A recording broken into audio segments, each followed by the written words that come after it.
le syndrome, n'est-ce pas? C'est un syndrome, le syndrome de Stockholm. Stockholm, n'est-ce pas? Et Stockholm, c'est la capitale de la Suède. Ok? C'est quoi le syndrome de Stockholm?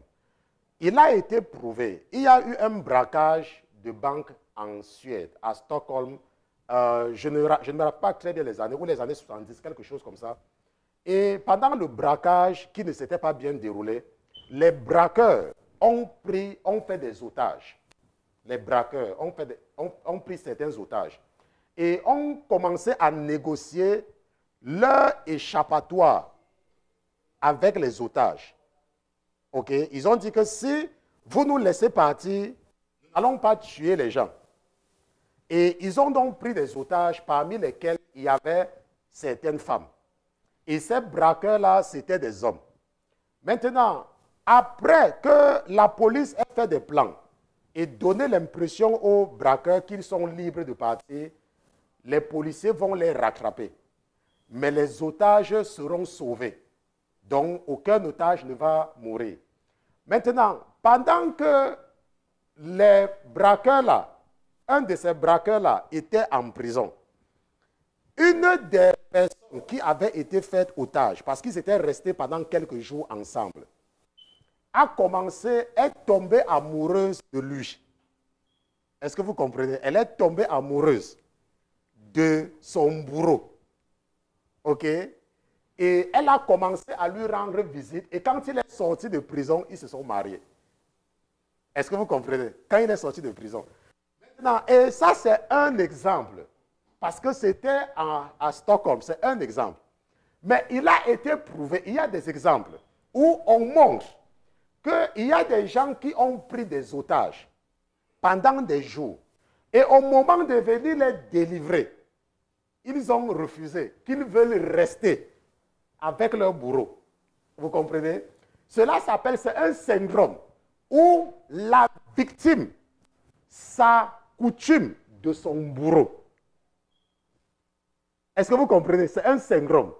Et j'ai fait un enseignement là-dessus et j'ai expliqué encore cela à certains chrétiens hier. Le syndrome de Stockholm.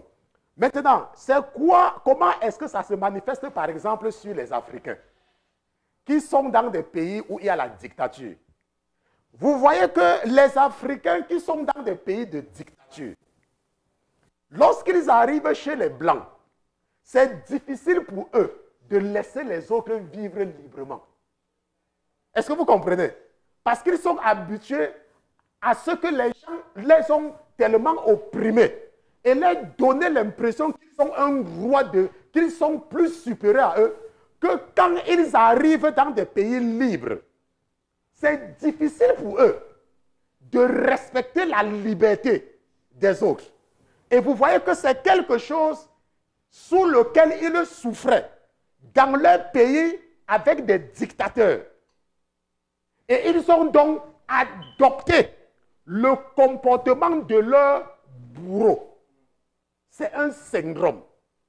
Vous allez voir, et pour vous les Africains qui m'écoutez, parce que je sais que vous êtes nombreux en France, en Belgique, lorsque un Africain arrive en France pour la première fois, quand il marche dans la rue, et il y a quelqu'un devant lui, il veut que la personne se déplace pour qu'il marche, pour qu'il passe. Il ne comprend pas qu'il peut chercher un autre chemin et continuer. Je ne sais pas, vous qui êtes chez les... Mais ça, c'est quand vous venez d'arriver chez les Blancs, non? C'est quand vous venez d'arriver. Femme comme homme, c'est la même chose.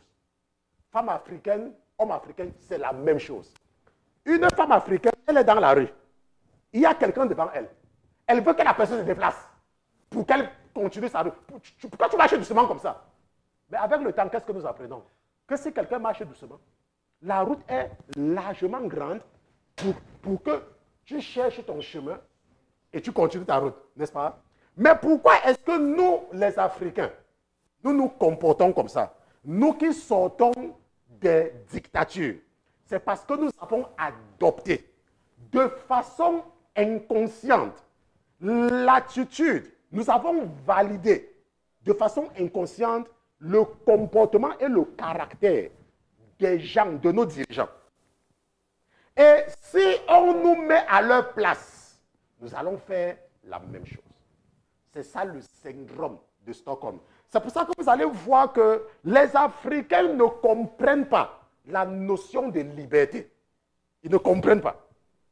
Alors que les Blancs sont prêts à mourir pour la liberté. Les Africains ne pouvaient pas comprendre pourquoi les Blancs s'opposaient, par exemple, aux vaccins sanitaires. Les Africains ne comprennent pas. Attends, on devrait se vacciner. Mais vaccine-toi, il y a quoi? Le problème, c'est quoi? Vous voyez un peu? Mais les Blancs étaient prêts à mourir. Pourquoi? Parce qu'ils comprennent ce que c'est que la liberté. Mais ce que je voulais surtout vous amener à comprendre, c'est que parfois, tu peux te trouver dans une situation de captivité.